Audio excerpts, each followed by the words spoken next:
But I needed I am that. absolutely I needed to get that rant off I my need to chest. go.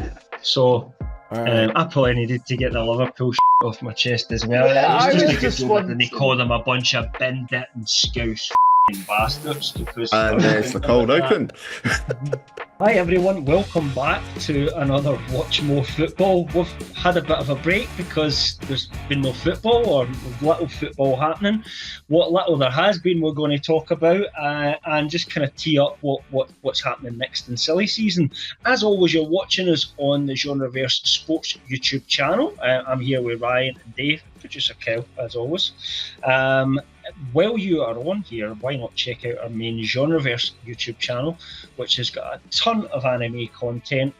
Not just that, but other things, entertainment news, reviews, reactions. And if you prefer written content, which I do, to be honest, most of the time, and that's why I'm one of the writers for lrmonline.com, and I tend to be covering a lot of rumours, big franchise, geek news, anything that's happening in the world of entertainment that we feel is worthy of covering, basically. So check that out as well. And producer Kel is on there from time to time as well, doing a bit of his stuff. Since we have been finished, which was the end of the Premier League season, obviously most teams have been on holiday. But this year has been a little bit different, and that's because there's been a Club World Cup happening in the United States of America. For those of you that are in America, have you noticed this? Did you know it was on? I'm not sure everybody in even the UK was too bothered about it either, but it seems to depend where you were living in the world, how big of an event this tended to be. But one person who must have felt it was a big event is you, Dave, because your team won the competition. It's a huge event. It is a World Cup for clubs. It's all there in the title, Cam. It's huge. Yeah. We'll just ignore the fact that more people watched England versus Wales for women's teams than they did the Club World Cup final. We'll ignore that. That's in the UK, by the way. But although that stat was basically like the BBC ratings versus the Channel 5 ratings. It was, but it didn't include include the iPlayer stuff, though, did it either? No, okay, so I feel like it's probably gonna be roughly the same. Yeah, I mean, but I think for the most part, we watched the evening and the 8 o'clock games. Who stayed up for the 2 o'clock games? Dave doesn't count. Dave doesn't count because he's up all night with his baby anyway. So I don't sleep sometimes at night, and one time I got up and watched one of them for about half an hour. I think it was a Man City game or something like that. But yeah, I remember. I think it was when we were against Palmeiras. It was 2 o'clock in the morning, and I think I woke up at 5. And the first thing I did was check the score rather than check the baby. So that's where my head was at the time. And we won. It's just weird waking up to find that your team won. I don't really like it, but if you can have a competition across the other side of the world, it's going to happen. And it's going to happen next year as well. My formative football watching years were spent in Australia, and that was how I lived football for quite a while. Yeah, I mean, a lot of Australians do it like that, don't they? Yeah. Games on at strange times in the nights and stuff like that. I think there is some talk about the World Cup, and I think there's more than just the European market to consider here in terms of TV coverage. There's the weather, because the weather was a bit of an issue in the Club World Cup, how warm it is in America at this time of year. They're playing in stadiums which are not covered. The grass is very dry. There was a lot of players complaining about how hard and dry the pitches were and how the ball wasn't really behaving very well. Players were getting very, very tired with just the levels of heat. Even the South Americans, who are used to kind of some severe heat, don't usually play in summertime, and even they were finding it a bit tough as well. So I think when we go into the World Cup next year, there's some talk of maybe having it in the mornings and the evenings only to try and get away from the heat. Yeah, I gotta throw this in there. I just want to say, American football players go from in a single month playing in Arizona where it's hot and dry, to going to like Wisconsin a month later where it's freaking snowing, to rain, turf, real grass, indoors, outdoors, and they don't freaking. They only play for 5 minutes at a time. I mean, the majority of an American football match is sit there watching commercials, with a helmet in their hands on their iPhones. Watching commercials. Don't get me started on. And they only play for like 3 months of the year in the bloody winter. Anyway, you guys also take dives way more than anyone except the NBA right now. It is quite amazing how the NBA's dive taking is finally surpassed soccer, but just. So the worst case is a different issue, and the South Americans are the worst for that. But I mean, I think the biggest issue looking forward to the actual World Cup next year beyond the heat, because I think they were saying that they're going to be using some different stadiums that they weren't using for the Club World Cup. So they're going to be using more covered stadiums and air-conditioned stadiums, although apparently one of the solutions to all the heat in the games is playing the game in Dallas, and as far as I'm aware, Texas can get quite warm. So that's an interesting one. But I think the bigger issue is the laws in certain states where some of the games are being played, where if you have a thunderstorm within 30 miles of the stadium, you've got to shut down until you haven't had a thunderstrike for 30 minutes. And that's led to like 2-hour delays in games, which is just... It's not good if you're trying to have a showpiece event. It's not good. If that happens during the World Cup final, game finished with 10 minutes to go, wasn't it? It was Chelsea versus Benfica. So it was the 85th minute. Chelsea were 1-0 up. Benfica didn't look like they were going to get anything. And there's a thunderstorm, as you say, about 30 miles out. And they brought all the players in. Yeah. And it was 2 hours later when they came back out. Can you imagine this happening during a World Cup, and God forbid Adrian Chiles is back on ITV and he's got to talk for 2 hours waiting for the game to be back on? It's just going to be hell. Yeah. And what happened is most of the crowd in the stadium just left. They just went home. Yeah. So there's barely anybody left to watch the end. Yeah. So they've all gone outside anyway. Left. Because most of them are locals and they're not that bothered. Yeah. They're just there for a night out and they just want to go home and go to the bed because of the work. It wasn't even night out. It was like 2:00 in the afternoon or something, wasn't it? Yeah. Think. So yeah, I think that's the bigger concern for me is if we have a big World Cup game interrupted for that. That's, do you know what? It just shouldn't be played in America. It's just not. Let's be honest. They don't want foreigners there. It's just not a good place to put a World Cup. It's not that popular a sport. Why does it keep? It's now been in America I don't want twice, soccer here anyways. Right? And it's been in England where the game began once. Yeah, make that make sense to me, how America gets it twice, yet England has all the facilities to be able to do it just as well.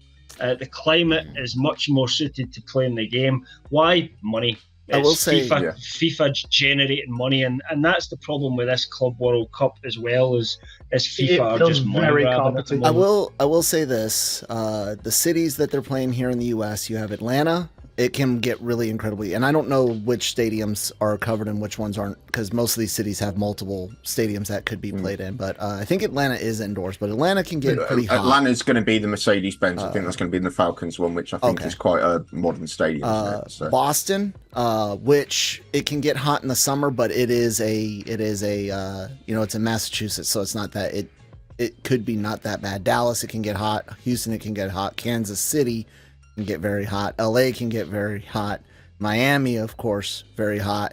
But then you have New York, New Jersey, Philadelphia, New York in Seattle. Summer. Was it not 40 degrees the other day? There? It can. Yeah, I said it can be. It doesn't necessarily mean it is. What month is this played? It'll be certain time. It would be this July, time, July, August. Okay, so it'll be hot there. 30 degrees in Scotland just last week, and that's unusual for us. In England, we're getting close to 40 degrees further south than us, and that's unusual for Britain. So the only one that might not end up being too warm then is Seattle, but then you got to worry about the rain more. Yeah, I mean, there's games also. Rain doesn't matter in football, though. Hell, actually, you know what I mean? Rain, you can play in rain. You guys are willing to play in the rain. Show rain that that it's Rain makes it better. it's but yeah, I mean, there's also run away quick enough. There's also games happening in Canada and Mexico, and obviously Mexico is going to be hot, and you know, in the Azteca Stadium in Mexico City, that's got quite high elevation as well, which is going to be a unique challenge. But you know, they've had World Cups in Mexico before as well, and they've gone decently. I think it wasn't as warm then, though. No, like historically, the climate is much warmer now. That's just a factor that they need to start taking into consideration. Anyway, back to the kind of Club World Cup aspect of things, and how successful was it? Is it a good competition? There's talk of, because of the money involved, them wanting to do it every 2 years rather than every 4 years going forward. The UEFA aren't too happy about that. And at the same time, there's also questions about where's the money going to keep coming from long term, because it was basically funded by the Saudi government. And if they don't turn around and say, well, fucking do it again, next time. Well, they'll want it to be over there next time, won't they? That level of maybe. Yeah, you're probably right. Yeah, there in summer, they'll want to host as well. In the desert. I think the concept of it is good. Having a proper multiple team group stage, knockout stage tournament that's a showpiece where you see clubs that you're never going to watch otherwise. I think that in itself is a really good idea. I just think the motivations for it from FIFA and the way they've gone about picking those teams in some cases is obviously just, you can't trust FIFA to do it properly. But they shoehorned into Miami in there just to get messy. Yeah, they tried the damnedest to. They tried the damnedest to and then announced that cup as being a qualifier for no reason at all. They tried their damnedest to get Ronaldo to sign for a team on loan, so he could be there. The European teams that went, you got a good cross section of European teams, but there's just some weird choices there. Like, there didn't need to be 2 Portuguese teams there. There didn't need to be RB Salzburg there. No. I mean, I don't get, like, are they part of the top 5 teams leagues in the world? No, but because Leipzig couldn't get in, they basically put Salzburg in instead, so they could have won the rest. Basically, that's it's. This kind of thing is what demeans the competition for me. And that's not Chelsea's fault, because Chelsea qualified in a much better way than any of those teams. I mean, Chelsea won the Club World Cup previously. Well, no, but Chelsea qualified because they won the Champions League in 2021, and that was a set criteria going into that season, was they were going to be the first team to qualify by winning the Champions League. So that I've got no issue with. But obviously Chelsea are a very different club now to I was about to say, what's funny about that is we only had one player from that Champions League winning team. Well, you've probably only got one member. He's probably the only member of staff left at Chelsea. Never mind player. Like, well, you're probably not wrong. But if it's going to be over 4 years, it's not a bad criteria. I think having the Champions League winners in there. Yeah, I mean, even if I know, obviously we're saying about Saudi wanting the next one and all that, but actually, because you used to have the Confederations Cup the year before the World Cup, so that the host nation could test things out, and it used to be like the Euros winner, Copa America winner, all that nonsense, and there used to be eight teams there, but nobody really paid attention. If you replace that with the Club World Cup to give the host nation a proper trial run at running a proper tournament, I don't see that as an issue, but they do need to be more transparent with the qualification of it if they're going to. Yeah, and I don't think they'll do that, because FIFA's idea is to fit this in addition to everything else, because that, as much as you think it's not popular, that still makes them money, and that's what Infantino's all about. The Confederations Cup isn't happening this year now, is it? Because it would be happening in America right now, and it's not. I don't think it's happened for a while now. I can't remember last time I did it. I don't know, actually. Did you say so little attention on it?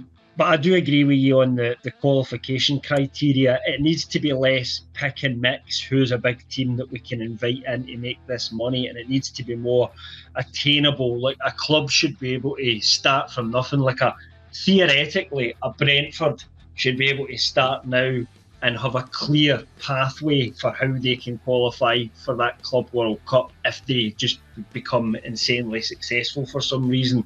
Obviously, we're not saying that's going to happen. It's highly unlikely. but there needs to be a pathway. It's too much of a closed shop for me at the moment. And I don't like actually the idea of the last 4 Champions League winners getting into it. And I know if it's every 4 years, it kind of makes sense in some way.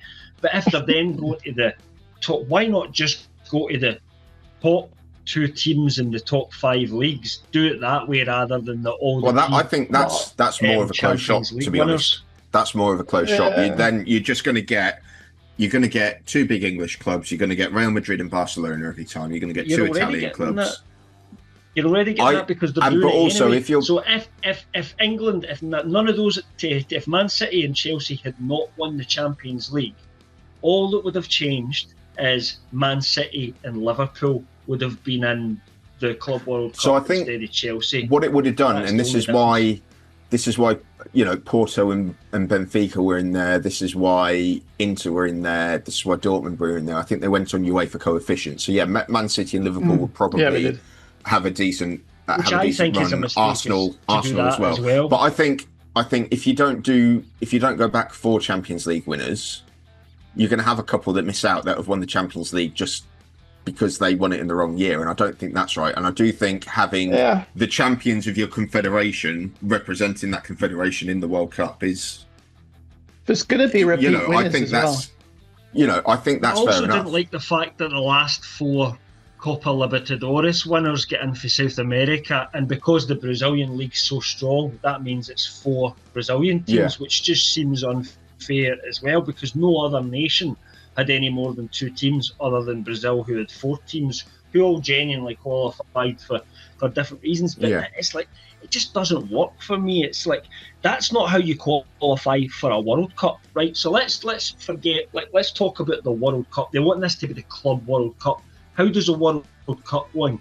The last team that won the World Cup gets in, and that's it. Everybody else has to qualify. That's how you make a Club World Cup. But are you wanting to fit in a qualification for entire bunch of clubs in it? No, that is what the continental competitions are there for. I think you need to have a system where it's based on how well you've been performing without having to do anything different. But I think for the lower qualified leagues, should have a way who don't mind playing some more games, like your Scottish leagues, your Dutch leagues, your leagues that don't come into that big 5, if you like, right, and get automatically in. They should have a way to fight each other to qualify for that Club World Cup. So maybe, because at this moment in time, it's impossible. Let's say I'll just use Scottish as an example because it's a poor league, right? But let's say Celtic or Rangers built the greatest young team they've had since 1967 Lisbon Lions, and it's before they've been sold, and it's this exciting team. They would need to win a Champions League to qualify for that trophy, no matter how good they were, whether they're better than a Chelsea at that moment in time or a Liverpool at that moment in time. Now, again, this isn't going to happen, right? I'm just being hypothetical here, but for somebody in some league, they should have some way to get into the action, because at the moment they're denied all that money and prestige. I still think you've got a lot of teams to get through before you get to Celtic or Rangers, though, even in that scenario. But I mean, the Champions League is a qualification for it. The big teams in England, Germany, Spain, don't want to play any extra games because they've got enough, because they're in the later rounds of the European trophies. 9 times out of 10, Celtic and Rangers, just for an example, and some French teams that aren't PSG or they're out of Europe by Christmas, so they'd be quite happy to have some extra games that got them some extra money. Maybe they wouldn't mind it. Maybe but they're not the one teams you want in the. So you've got your 4-year cycle. You've got your Euros, then you've got an odd numbered year, then you've got your World Cup, then you've got an odd numbered year. So maybe the year before the World Cup, you have your Club World Cup, then you have your proper World Cup, and then in that other odd year, you have some sort of qualification tournament based on UEFA coefficients over a certain period, or however they want to do it in South America. Yeah, maybe. I just think it needs to be opened up to more people and not just the invite of FIFA, because I think it's too much at the moment, or it's too close. It's not that, but it's too close to the ESL for me. Here's a closed shop. Look at, look at the money that was available. Now, we don't know if that will always be there, that money. Yeah. But if it is, that then keeps those teams that get that money from the Club World Cup ahead of all the other teams. Which keeps them in the Club World Cup for the next time, and it becomes a... What's interesting about the money is that, like you say, it came from Saudi Arabia, and it came basically because they didn't have a TV rights holder. So Saudi Arabia came in with DAZN, and they put it on for free for DAZN. Mm-hmm. So it's quite accessible to everyone. You could download the app, boom, there's your game. Yeah. Obviously, that is with the, with the hope from DAZN's point of view that people are going to go, oh, these guys know how to put on a show. I'm going to sign up because they've got Serie A in the UK now, or whatever else. I don't think their production was good enough to convince people to pay. I don't even know how much they charge, but I don't think they're going to get many subscriptions from that. I only downloaded it because it was free. The production levels in the American commentators, sorry Kyle again, but American commentators doing football is just a no-no for me. That's some great attack into the end zone there. He almost got that over the goal line. Do I need to cry? Am I supposed to cry? It's soccer. I don't give a shit. It doesn't work. They use the terms they use are like American I'm sure it would be even the British commentators. So like Conor McNamara, who's like one of the better radio commentators that the BBC have, he was properly letting loose with his commentary. I think just saying things that he just would not normally say. Yeah. Yeah, it was a bit strange. But what I would say, I don't know if the money's there next time for like Saudi. Obviously, because of what they do, they could keep funding it. But if they just decide, we've had enough of that now, I don't know where else the money is going to come from. They'll keep funding it as long as people keep watching it. That's the thing. They got the World Cup. Yeah. So are they going to be interested now we've got the World Cup? I think next time, yes, because they might host it. But after that, they'll want to host the next Club World Cup, and then they'll probably see where it goes from there, and they'll see how big the zone gets, and they'll see whatever else. Yes, from FIFA's point of view, maybe what their hope is by that time it's caught on and everybody's into it, and therefore there's a kind of bigger demand. I think all of the politics and all of that aside, I don't think many clubs regretted going there. I think Atletico Madrid were probably a bit pissed off because they didn't show up. Man City went out earlier than they wanted to, but seemed a bit don't really see it, to be honest. Yeah. But you didn't really see too many teams look more worried about the rest than he did the trophy. Like they weren't training hard; they were like having afternoons off and just. We were concerned that the European teams were going to steamroll everyone, and fine, they had 3 of the 4 semi-finalists. But we were also concerned that because of the heat and because of the time and because of the long season, everyone was going to be knackered and not put in the effort. And I don't really think towards the latter stages of the competition that was really a thing, because you look at how PSG played against Real Madrid in the semi-final, and they looked like it was first day of the season, and their batteries were full. You're right. Game. I think as the competition went on, the European teams woke up and thought we could win this here. I didn't see any teams not trying throughout the competition, especially the South Americans. They always gave it all in the Club World Cup. But I still think the European teams tried. But Dortmund and Atletico aren't the teams they used to be. So, and who else? True. Juventus went out early. They're not the teams that Juventus were. I only watched Juventus against City, but they were bloody awful in that. I mean, that's the thing. That when you look at the teams that were there, outside of Chelsea, City, PSG, Real Madrid, the rest, and Bayern Munich, the rest of the European teams probably wouldn't have got in. I think if this was just based Napoli, in this year. Inter have won 2 of the last 3 titles in Italy. Napoli have won 2 of the last 3 titles in Italy. You'd hope, you'd probably want to see those 2 as the Italian teams in there, because I think Napoli would have had a lot of fun out there. Because they used the coefficient. Before that, Juventus were a good team. Yeah. That's the problem. With 4 years is a long time in football, and it doesn't matter so much in international football because it's the next crew along. Yeah, exactly. It's ever changing. That's a long time. Yeah. But I mean, anyway, we'll talk about Chelsea for a bit, I guess, because Chelsea has sort of evolved quite a bit over the course of the tournament, mainly because they signed, half a new squad by the time it was finished. But of course, Delap and João Pedro came in, didn't they? So Delap started the competition, and João Pedro came in during the knockout stages. And I mean, Newcastle were looking at João Pedro, weren't they? And then rumours was coming in. I was like, oh, really? Target this year. Yeah. And I wasn't so sure about him, but obviously he's completely proved my feelings wrong. And he looks a great fit for the team. He's a good player. Yeah. See if he can keep he's got a bit of a temper problem, but he's young, and I don't mind that. If you can control that, he's a good player. He's like Jackson, but he can finish. That's how I see him at the moment. So we'll see how that goes. Jackson's more sort of that get in behind, like go into the space and run in behind sort of player. Pedro's more of a come back and get the ball and carry the ball forward. Yeah, true, player. But I think you're right that Pedro's a much better finisher so far than Jackson. He's He's a cocky finisher, isn't he? As much as you paid for him, but he chose you. So yeah. I think the difference. We wanted the lap as well. He chose you. Well, everybody wanted the lap. It was 30 million. It's an easy choice. But I do think that's a big part of why everyone wanted the lap was that he was only 30 million, and a lot of teams needed a striker. Yeah, exactly. That's a big part. I think the difference between Pedro and Jackson is that Pedro's just sort of a natural finisher, and he's quite stylish with his finishes, I think. So he doesn't really need to. He doesn't really need to think the ball comes through, and he just goes, right, I'm going to put it there. Whereas Jackson, I think, if he's got too much time, he'll overthink the thing. He'll overthink the finish. Yeah, exactly. Yeah.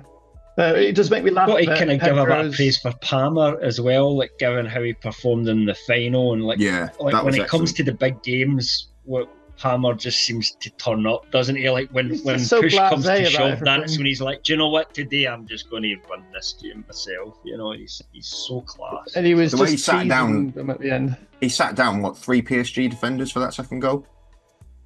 Yeah, it was a great run. I think it was Pedro, was it, who running behind, and that just opened up the space. Yeah. So that's probably what we'll see more of him. But yeah, I think Cole got player of the tournament, which I thought was a bit harsh on Neto, who I thought was our best player throughout the entire thing. But this again Palmer speaks about up till later on. But this speaks volumes about the competition itself. Like they wanted to give it to Palmer because he's a poster boy of Chelsea.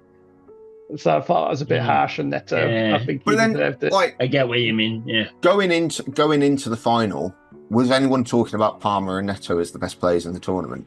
Neto was he was the player of the tournament at that stage. Okay. But then he was put into a wing-back position in the last game. For Dembele, it was Dembele or Neto. Neto was getting on the average scores. So yeah. What do you think? Because the other really big performance I thought in the final was Robert Sanchez. I thought he was immense, which is an interesting one because we've been saying for a while that Chelsea needs a new keeper. What do you think? I think we were calling Robert Sanchez in the Chelsea Reddit.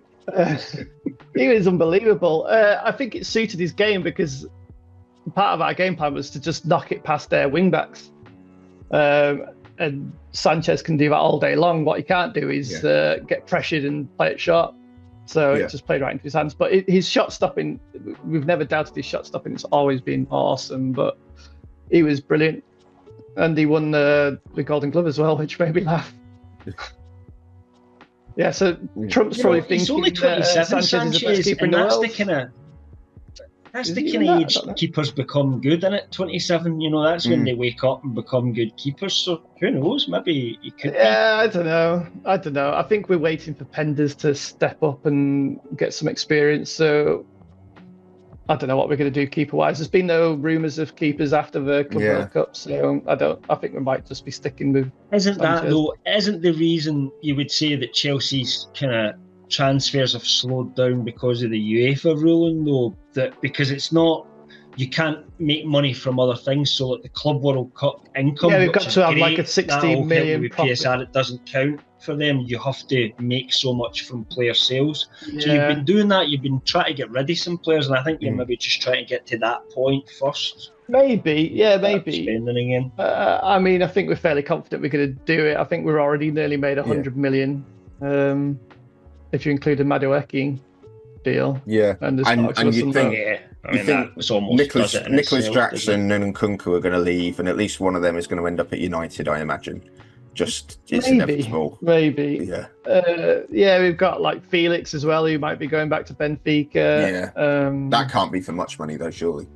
No, I think probably looking at about 30 million, maybe. Disasi, he'll probably go for about 20 million, if that.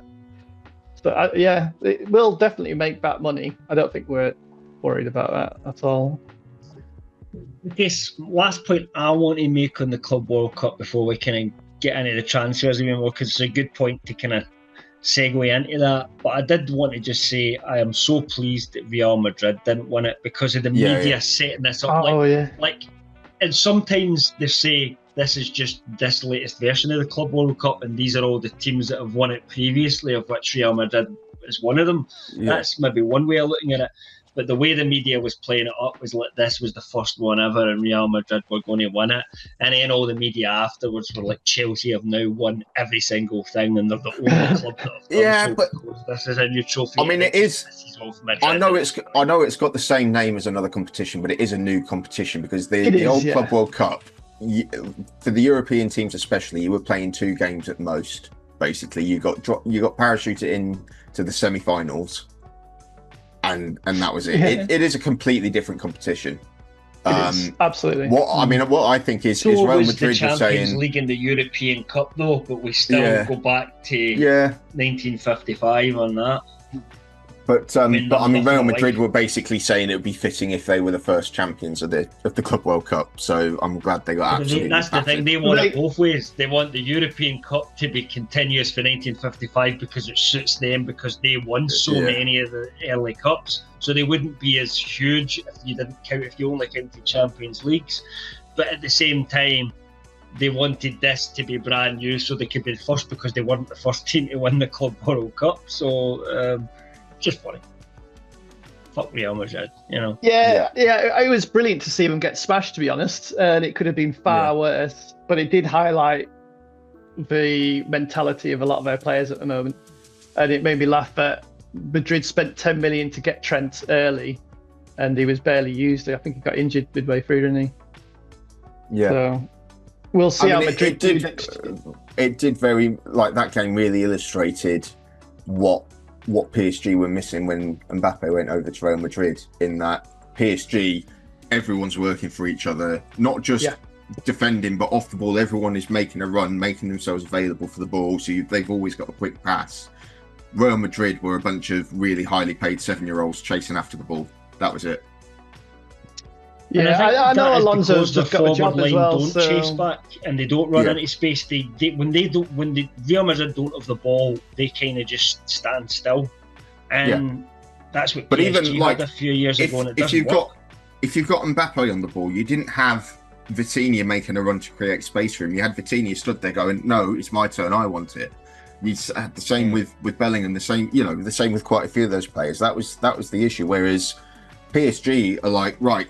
He's got the ball, he's got 2 people by him. If I stand here, I've got an easy out, I can give it back to him, off he goes. And that's football, you know, and that's what Real Madrid have kind of missed a little bit at the moment. And they always do this every few years. They go too crazy with the Galacticos, Real Madrid, and they end up with a bunch of overpaid prima donnas who don't win anything. And then the club has a big hissy fit. They get rid of the president, and they go in and they actually buy a proper team with a proper coach, and they start winning things again, and then they get dizzy in the head and go and start buying all the Galacticos again. It's a cycle. Yeah. On to transfers then. So I think, as much as Chelsea have been flying out the blocks with the transfers this season, I think it would be fair to say so far that Liverpool have outdone them so far in terms of just the amount of money spent and the kind of scale of the transfer business that they've been doing this summer. And we're going to go into what could happen next in a minute, but they've already got works for British record fee, I believe it is, because it's more than Caicedo, isn't it?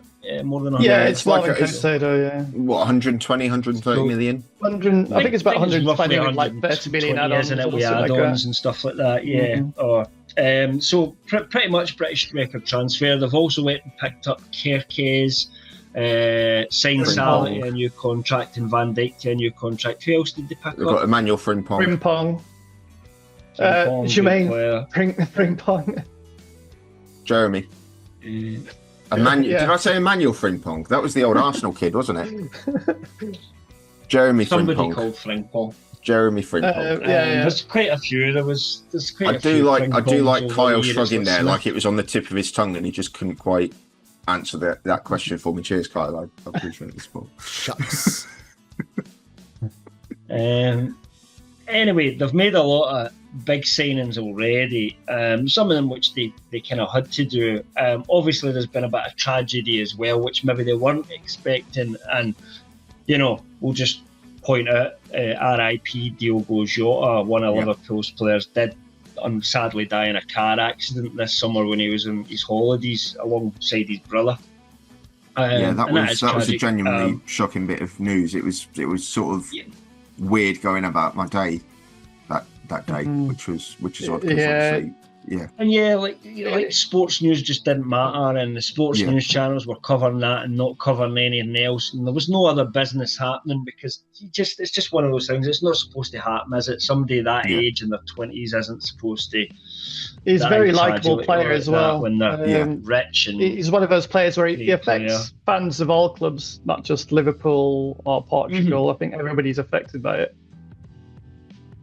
Yeah, it's the football family ultimately, isn't it? When you look at it that way, I think that did possibly change their plans. And they have to be emotionless. I guess Liverpool looking at this after a certain point, they have to be emotionless and say, what do we need to do for a club? So they're now looking to sell one striker, which I think they were going to do anyway, which was sell Nunes, and I think they were going to keep Jota and then go and get a new main number 9, if you like. But now they're in the position that they sell Nunes, they won't really have any strikers. Gakpo could play there. Strikers, so Gakpo can, yeah. But they do need play there, but they do need a striker. So, but the big transfer, or one of the which becoming the big transfer saga of the summer so far, then, is that Newcastle, after missing out on Delap, after missing out on João Pedro to Chelsea, both of them, Newcastle have went for another striker now who's going to cost potentially a little bit more than the other ones, Hugo Ekitike of Eintracht Frankfurt.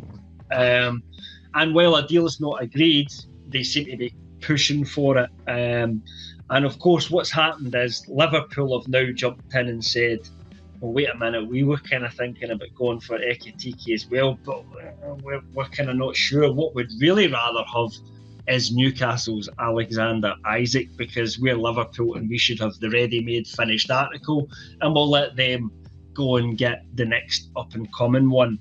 And so, as far as we know, and I think Keith Downey's kind of reporting of this was very accurate. He was stood outside the stadium, and I think he was probably getting texts in his phone and then reporting what he was getting. Is basically Liverpool made an inquiry to Newcastle of would they be willing to sell Isak since they're going for Ekitike, and if they did, Liverpool would be willing to spend up to £120 million on him, and if they didn't, that Liverpool would be coming in for Ekitike as well. So it was almost like a threat, like, do you want to do this now or else we're going to come in and take your next target off you as well, that's how it goes. As far as you know, Newcastle told them immediately, not for sale. We're not selling Isak this year. And even if we were, 120 million is not enough. The price that the club are kind of putting out there is to make them interested would be 150 million. So since then, Newcastle have apparently stepped up the process for Ekitike, and now Liverpool have made their interest official in Ekitike to go and get him to go to Liverpool at the moment. So that's the kind of facts. But within all those facts is a myriad of media shite, quite frankly, just making up nonsense and making up headlines and taking one little sentence here and turning it into a big drama here. I watched Sky Sports earlier on, and almost their entire transfer show was about Alexander Isak at Newcastle, and it doesn't matter that Newcastle have said he's not for sale. Everybody keeps going, but what if the player pushes for a move? We've seen it happen in the past. Players push for moves. Now, we don't think he will. We're not saying Isak will, but what if he did? Then what could happen is Liverpool. What if Liverpool get them both? What if Liverpool give Newcastle a fear he just can't turn down, and then they go and get Ekitike as well, and you're thinking, wait a minute, why the fuck would we ever say yes? I think some people forget the fact that even if Isaac did push for a move, right, which there's no signs that he's done so far, Newcastle don't have to sell. They just don't have to sell. He's got 3 years left in his contract. We could sell him next year. We could sell him the year after that as well. Who knows? So to get us to actually part with him this year, you would have to give us, a really, crazy fee. You'd have to smash the British transfer record again. So I'm a Newcastle fan. I'm obviously biased in this situation. So what's your guys' views in this whole saga at the moment? I think Arsenal are really disrespected here. Everyone is talking about their players, and they just have no agency in this at all. I saw an Arsenal fan say that all this came out the day after they had agreed the fee for Gyökeres, and they were like, "Oh, typical! Newcastle deliberately waited for us to be out the game before they put Isaac up for sale." And you're like, "Oh, really? Did they? Aye, okay." Yeah. I don't know. I think much as Liverpool have made a point of sort of saving their transfer money up to them when a big player, a proper world class best in his position player came available, he could go for it. I think they said, when Mbappe went to Real Madrid, they basically said we want to keep our powder dry so that the next time that comes around, we're in the conversation. That's what they did with Florian Wirtz, and they've sold a few players, fine. They've won the league, fine. I don't know where they're getting money for another £150 million spend. I think they're going to be struggling even to get Ekitike for 80, unless they sell Núñez and Diaz for 100 million each. But then that's two players they've got to replace. The thing you've got to remember, and it applies to Newcastle as well, is those you don't have to balance your books this year. As long as you've balanced them for 3 years' time, when you get to the end of the 3-year cycle, it's fine. But it's a rolling 3-year period. Spend now. Don't spend anything the next 2 and get rid of some players and balance your books that way. So. Yeah, but it's a rolling 3-year period, so that's why they had a quiet window last summer. Yeah. It's not your 3 years starts now. It's the last 3 years, and the expensive ones just fall off eventually. It depends on when certain things go off, certain spends go off. So like your spend from for Newcastle's sake, all our big spending was now more than 3 years ago. So our running 3-year cycle, we can afford to spend again, and then not. Do you know what I mean? There is a method to the madness. Yeah. So I just think it's interesting, but they're banking on Diaz and Núñez going for £50 million each, really. Although they keep saying they don't want to sell Diaz. They want that for Diaz. Yeah. They rejected. Is it Barcelona or after Diaz? Did they not? Bayern, I think. Bayern. Bayern. Bayern bid for him and it was rejected. Barcelona were interested, but the fee that Liverpool were asking for, Barca decided was going to be too much, and they're now turning their attentions maybe to Rashford or somebody else instead. Idiots, but that's their prerogative. But Liverpool keep saying Diaz isn't for sale, but is that just them saying he's not for sale to keep the price up so that somebody? Yeah, I don't know. So I think with that there's other reports he wants to leave. With that is Diaz wants to leave. I think because his contract's sort of running out, but he's not on anywhere near as much money as the likes of Salah and Van Dijk. And obviously, I think Salah and Van Dijk are much better players than him. But I think he wants a bump that Liverpool aren't willing to give him. Basically, so he's looking for a move to try and get that bump now rather than wait a couple of years. So it'd be interesting to see how that pans out. But Liverpool have also been linked recently with Rodrigo at Real Madrid, who can play as a striker or a left attacker, and that to me would have been a much better fit for them. And he's much more experienced than Ekitike. He's won Champions Leagues, Rodrigo. And been part of one of the most deadly strike forces in Europe. You definitely have to get rid of Luis Diaz to bring in Rodrigo, because Rodrigo wants out of Real Madrid because he's not the first name on the team sheet there. He's going to want to be at 100%. Yeah, I'm talking about. Does he even want to leave Madrid?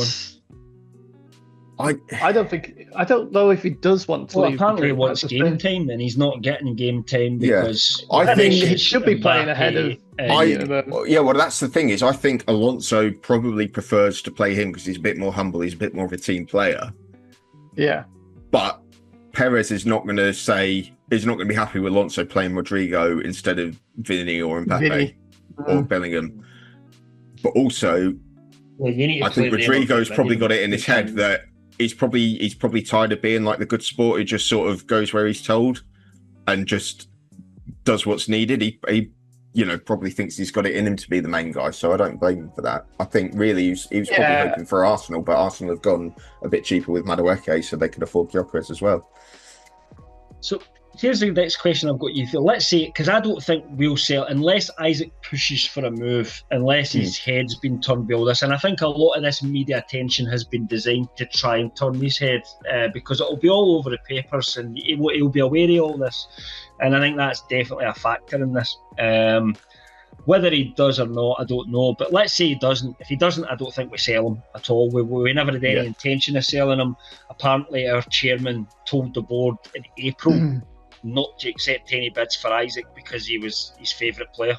So, take that what you will. The only reason apparently we haven't given him a bigger contract so far, Isaac, and we're prepared to discuss that this year, is because Paul Mitchell wouldn't sign off on it last summer, and now he's aware that obstacle's been lifted. The club are willing to offer Isaac a bigger deal. I think, and it may be that they say, here's more money and we'll give you a release clause.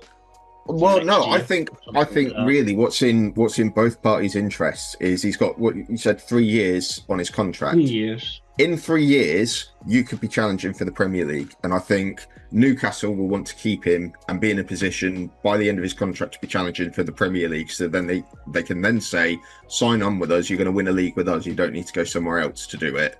Yeah, Isaac. In 3 years' time, he'll be 29 though. Yeah, but he could sign for another 3 years. He could sign for another 3 years there. Isaac, again, he wants to win a league. So, yes, he's fine. If he goes to Liverpool, he'll probably win a league this season.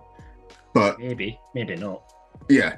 But if he stays at Newcastle, he can get that pay rise he wants as long as you guys keep going on the trajectory that you're going. So he is only 26. He'll be 27 next year. He could wait a year and then move. I mean, really... I do think he has to want to go right now, and push for it. I do think unless you guys are sort of firmly within the top four next season, I think his value probably goes down next year.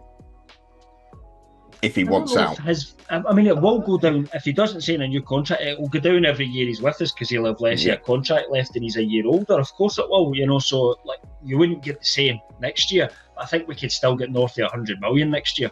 For him with 2 years left in his contract, if he has a good season, even if we don't do well as a team and don't qualify for the Champions League again.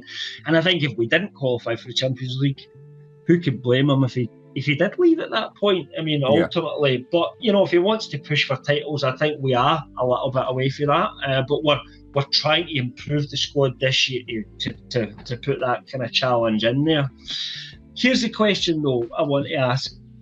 Is if it does go that way that we just say, all right, and Ekitike, Liverpool match your bid for him, there's a fee gets agreed with, and they end up, Ekitike has a choice between Newcastle and Liverpool. The chances are, I think we'd all agree, the most logical thing is he would pick Liverpool, wouldn't he? Because he'd probably be the starting striker at Liverpool. He wouldn't be at Newcastle.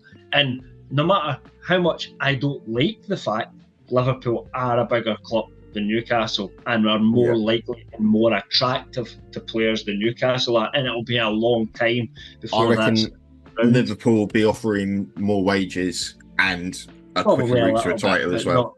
They won't want to give too much, but at the same time, I think from that player's point of view, I think he'll develop better under Eddie Howe than he will actually, because I think the pressure's on him at Liverpool, and this is my point, is spending that for Ekitike, who has had one season where he's looked like the player we all thought he could be. Prior to that, he's never quite did it, right? He's non-tested in England, so we don't know if he'll be a good player in England. is that too much of a gamble for Liverpool to go and get someone like that and say, you're our main man? What if it doesn't work out? That's a lot of pressure on the lad's shoulders to. Yeah, I think I don't think he'll be under pressure. Yeah, I don't think he'll be under that much pressure at Liverpool. I think that's all going to be on Wirtz and Salah this year. Yeah, I mean, if Salah can do what he did last year. That's the thing. Salah is £80 million as the main striker. There won't be any pressure on him. Yeah. Well, the pressure's going to be on Wirtz, I think. No, but I do think, because it's similar to Darwin Núñez. He came in for a lot of money and he didn't set the world alight at first, and that really damaged his reputation. I think from Liverpool's perspective, they rely more on Salah for the goals. He's always been their main goal threat. Now, I think he tailed off towards the back end of last season. However good he was, and he was brilliant last season, he tailed off. He's now got his big contract. Yeah. He is the wrong side of 30. It's a year older. That could fall off a cliff at any time, and then you then basically revamp your attack. And if you're relying on Wirtz and Ekitike, who are both really young, both very new to the league, that is a risk. If Salah, I can see why they'd consider paying so much more to get Isaac. Because it's less, like, if you look at in paper the pros and cons, he's less risky. It's just as simple as that. But I don't think they're going to be able to pull that off, and I'm just not sure them going for and spending that kind of money in Ekitike makes as much sense for Liverpool as it does for us, who need the next Isaac, so that when we eventually do sell him and he probably does go, the next guy. I think if they sign Isaac, they're good. They're really strong contenders for the Champions League next season. Never mind the Premier League. If they sign Isaac, Oh, absolutely. Under what situation do they sign Isaac, do you think? I mean, why would Newcastle let him if his head's afford 150 million? I think, like you say, if the club demand 150 million, can Liverpool pay? The only way is if Isaac himself goes on strike and says, I a Scouser at heart, I grew up watching Bread and whatever. I secretly toasted the ghost of Bill Shankly in my bedroom at night and stuff like that. Yeah, that's the only way, because they're not gonna banish him to the reserves for the year, because he's key for what they want to do this season. Yeah. So I think that's the only way. I don't think he's that type of player, and he does apparently he doesn't particularly want to move. He's very happy playing for us, and the only grievance that he seems to have with us at the moment is he thinks he should be earning a bit more money, which I think the club agree with. So I don't know if he will push for it. I think he'll be happy there as long as the club keeps matching his ambition. As long as the club improves as he improves and can keep up with his level, I think he'll be happy. That's what they're trying to do by buying a line, by bidding, by going against Liverpool to try and get Ekitike. We're looking for a centre back, a goalkeeper as well. So we're looking to build our squad to have a real challenge to stay in that top 4, top 5 kind of. I don't know. We'll see what happens. What about you guys, transfer-wise? Fine. I mean, it started well because we got players that chose other teams ahead in Newcastle United. Yeah. So, I mean, the summer started well, where we very early doors activated Mateus Cunha's release clause. He's in through the door. He's been training with the squad. He's been given Marcus Rashford's number 10. The plan was we were going to win the Europa League and qualify for the Champions League, and that's not happened, and that's not helped things. But the plan was we were going to sign Rory Delap, but Rory Delap is... No, not Rory Delap, Liam Delap. Rory's his dad. Do you know what? I'd sign Rory. I'd fucking take Rory Delap. Throw-ins will be great. I think he's about my age. Yeah, but I'd still have him. But we were going to sign Liam Delap, but Liam Delap decided that he would rather spend the season on Chelsea's bench this summer, this season. I feel kind of sorry for Delap a little bit, because he signed thinking there's a clear path. I've only got Jackson to compete waiting for the front line, and then they go and buy Pedro, who comes in and scores a winner. Yeah, exactly. So I think that was, if we'd signed Delap, I think that was money that was comfortable for us to spend without any outgoings, that sets up two sort of key positions. And then it can be a bit more of a relaxed window. That didn't happen. We've pivoted to Brian Mbeumo from Brentford. And Brentford have just, from what I've read, they've kept pushing the price up. They've kept asking for more upfront or more guaranteed fee. And United have just stayed on that without really looking at any other alternatives that we've heard about. We don't know what's happening in the background. And I think one of the it's very symptomatic. For you actually was Mbeumo saying that he wanted only you right away. That's the thing as well. Quite public didn't actually help you or Brentford or him, to be honest. Yeah. Well, I think it's quite symptomatic of a lot of transfers that we've made, and a lot of the reason why we are where we are is what looks like smart business at first. We get a really good player for a reasonable fee. We were looking at similar price to Cunha, basically. We get a really good player for a reasonable fee. He wants to come to us. That all looks like good business. It's when it then goes to the selling club are like, oh, well, if you're interested in him, how about this much? How about this much? How about this much? We don't know when to say, actually, no, it's not worth us throwing it anymore. We're going to go for this guy.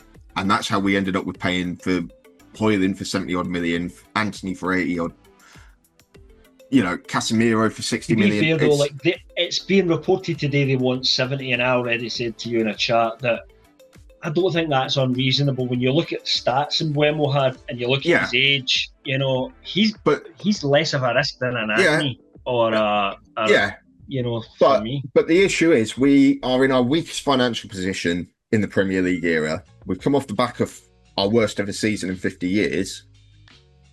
Yes, 70 million for Mbeumo seems like good business, but I think it's good business to finish off a team, not to start building a team. We need to add goals to the side, and he would add that, but we need a centre forward. We need a succession plan for Casemiro and Bruno, because they will be out within the next 2 years, both of them. We really could do with sorting out the goalkeeper situation. If we're struggling to meet that £70 million for Mbeumo, bin that off, because actually, as good as he is, he's a luxury. We've got options in that position.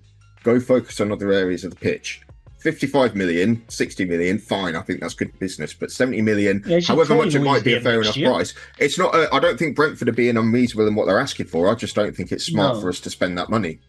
That's the thing. If they are increasing it though, like saying this is what we want, which Palace did a little bit to Newcastle last year, I don't like that, where a team says we want this and then the team goes, right, we'll pay it. Actually, we want this. Yeah, now. See, that's never happened. That's never happened. We've had 2 bids rejected, and as far as I can tell, there hasn't necessarily been like a there was that counter offer saying that somebody said they wanted, but was that a shit source? I don't know. Yeah, it wasn't a good source. I don't think it was like we've never shown willing to match Brentford's number. We've said, how about this much? Brentford have said no, we want more. Yeah. We've gone, how about this much? Brentford have said no, we want more. So it's not been, we've never approached the figures that Brentford have asked for, as far as I can tell. So that's the issue. But I think it's dragged on too long. We've got our first pre-season game on Saturday. We fly out to the States after that. If we've only got Cunha on the plane, it's a wasted summer almost. So I think we need to start pivoting to other options and more opportunistic options, because we've got very limited means this summer. We haven't got Europe, so we don't need as big a squad. The more important thing is getting the high earners off and getting rid of the stigma that we're just going to pay up after weeks of negotiation. So if that means taking the hit and having a bit of a crap season next season because we've not been able to get top tier talent, I think that's worthwhile in the long run, because we can build. Amrim's got a bit of time to actually establish the style of play that way. As long as we all say, right, we're not going to get in the Champions League this season. We just want to focus on getting everyone's heads right, getting the style of play down. That basically saves us some money in the club, so we can build up. We haven't got to put things on credit. PSR is fine, but it's the actual cash flow. And then a year down the line or 2 years down the line, when the team is a bit more stable, that's when you can go for the stars. And Mbeumo is still going to be at Brentford a year later with just 1 year left on his contract. We could go back in for him. He still only wants to go to Man United. Apparently. Exactly. We could go back in for him and he'd be half the price. So I think at this point, if we can't get him in by the weekend, I don't see the point in us pursuing him anymore. We need to look at other options, because there are opportunities in the market. They might not be ideal, but there's no way we can have a window without some sort of compromise this summer, just because of where we are as a club. Well, there's the Club World Cup winner out there waiting. Mm-hmm. Yeah, on Kunku. Yeah, that's true. Yeah. Yeah, I mean, I genuinely think. You could get rid of Garnacho to your lot, Dave, because you're supposed to be interested in Garnacho as far as we... Yeah, I think we're after another left winger, aren't we? Since Mudryk's not going to be back for a while. So currently we've only got Gittins. I think Garnacho's the most likely to leave, but I mean, with the we've got players who we want to get rid of who we could get 100 million in transfer fees in altogether, I reckon, as a conservative estimate. But the issue is, clubs have got no reason to go in for them now because they know that we want rid of them. They know that we need to get rid of them to go and do other business. So there is no reason for them to say, oh, yeah, here's your £40 million for Rashford, here's your 70 million for Garnacho now. They're all risks. Exactly. They are all risks, and it's the wages, and it's just there's better options for clubs out there. Yeah. I think there's a lot of upside to Garnacho. If he finds the right club, he could really be a top player. I think it's impressive that he's managed. Attitude than he did. I think he's ruined it for himself a little bit. You don't publicly do. But I think he did. With that, there's always context, and it's a bit similar to Rashford before him in that at a really young age, the club was put on his shoulders in terms of he showed a couple of good flashes. None of the other attackers were doing anything, so he just kept getting more opportunities, and it's like, right, he's the golden boy. Same thing happened with Rashford, and Rashford basically broke his back, literally carrying the club early in his career. Garnacho was the main man for absolutely ages. All of a sudden, his form dips. Amorim throws him under the bus. He's still quite a young kid, and he's gone from being, I've gone from being your most important attacker to public scapegoat. So although he's not gone about it the right way, he's gone about it in the way that any 20-year-old would. And I just think with the way things happen with United and in the media, I think a lot of noise is made that doesn't need to be made from all parties. But he's done well to develop in the way that he has, given how chaotic United have been since he's come here. And I think with a more stable club, he could really turn into a proper player. Yes, we'll see what happens. I think you have a sensible opinion of how to build Man United back slowly, but I think your fan base just do not share that opinion. It's been absolutely maddening. Everyone now and back to Champions League within a season. That's It's not even that. It's just the main character energy that online Man United fans have is why are Brentford not accepting our bid? Why is no one coming in and spending loads of money for our players? Talking about Real Betis want to sign Anthony. They sold a couple of players. It's like, oh well, you've got the money for Anthony now, but it's fine. But like, I get paid enough to buy a gaming computer every month, but I'm not going to do that because I've got my rent to pay and I've got my food to pay for and I've got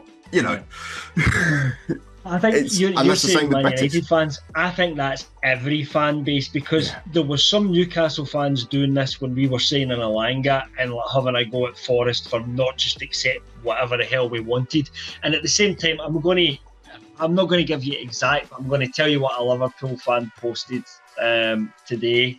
It was basically like, we will do what we want to you.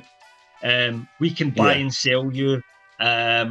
If we want Isaac, we will come and take him, and we will wipe our balls over your face while we're doing so, and you will fucking like it and lick the scrotum. That's basically I saw what that. Guy said. No, I saw that same one. Fan today, and it was getting mocked by some people, but of course there's obviously going to be bad Liverpool fans that back it up, but some Liverpool fans will be looking at that and going, "Oh, cringe, mate." I don't think it's just the fans. I think it's the football industry as a whole still just are compelled to make Man United the story because that's what gets them the most clicks. And it doesn't matter whether Man United make a smart decision. It doesn't matter whether Man United make a daft decision. It doesn't matter if they make no decision at all. They're always a story, even if it is a leaked report. It's presented as Jim Ratcliffe has made this proclamation that the kitchen staff are going to be sacked and replaced by the rats that they found in the loos and the Stretford End. If Man United fart in the wrong direction, BBC will run 3 articles on it, which I don't understand because they're paid for by the licence payer and they're not trying to get clicks. So I don't get why the BBC do it. Why do the BBC run all the gossip? Like all the worst gossip people in the world, like Football Insider. That's like it's like an aggregate site, right? And which LRM Online is, right? And I curate that, so you get people that just will post absolute nonsense. Tom Holland will turn into Aquaman in the next, whatever. Yeah. I could just run all that and have tons of content, but no one would come to the site because it would just look like we run rubbish. So I curate all that and say, here's the most likely, like the tiers and all that. But that attitude... People don't even do that. They just put it out there, like whatever rubbish, because it gets clicks, and I don't understand it. But that attitude is what is preventing Man United from growing sensibly, and because they need to... They are just now sort of coming to terms with the fact that their model was outdated when the Glazers came in. Never mind a few years after that when City sort of changed the game up. They've just now sort of, with Ineos coming in, have recognised actually the way we've been doing things has been absolutely amateur.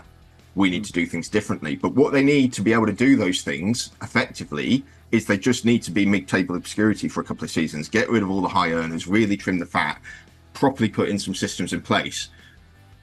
But the media won't let them do that. The people connected wider with United won't let them do that because it'll be, it's not like it was in Fergie's time. The fans won't put up with it. They still want to build £1 billion stadium at the same time.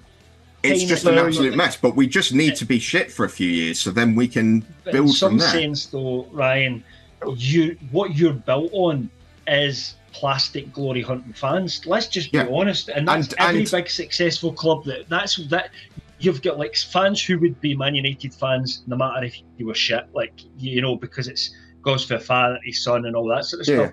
But there's a massive amount of them. They're all going to City and Chelsea at the moment, of kids that grew up when Man United were great, that started supporting them because they were the best. But those plastic fans are really showing themselves now. And I actually basically, Dave highlighted a particularly fiery exchange that I had on Reddit earlier on. And I basically said, if this is a problem for you, that we're not going to be successful for the foreseeable future, go find another club or another hobby, because otherwise you're just going to be pissed off with life the whole time. And if that's your main driver in enjoying football is watching your team watch trophies, find someone else, because it's not going to happen at United.